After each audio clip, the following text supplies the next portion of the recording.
fasaadka intaan soo dhawaysan lahayn waxaan gelaynaa haddii alla yiraahdo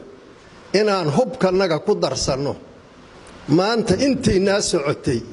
haddii ruux waliba hubkiisii uu sito qof la hadli lahaa ma jiro haddii ummaddu bahal noqotana bahalnimada waxa la isaga celiyaa qalab baa la isaga celiyaa maahane hadal ma qaato wax munaasib ah ma qaato marka taasoo kala celin u noqonaysa waxaan rabaa inaan idin iraahdo caawa laga bilaabo waxaan hub leenahay waa raadsanaynaa waa soo qaadanaynaa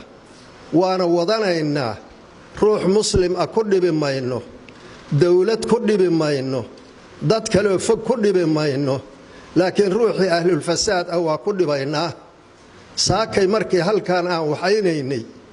magaaladani weligeed waa ka caagareeyo ma aysan kaba dhicin weligeed saakay qarax baa ka dhaxdhacay qarax baa saakay laga ridi macnaha waxaad garanaysaa gacanta meesha in loo geliyay shabaab ayaad garanaysaa ruuxa noocaas noqon kara oo intaas inta arka xataa xishoon waayo aan oranayn war dadkaanoon cid ay wax ka qabaan la arag gaadiid annaga aan naga rabin xoola aan naga rabin gaadiidkoodii wata annagu waxaan u weerarno lama arko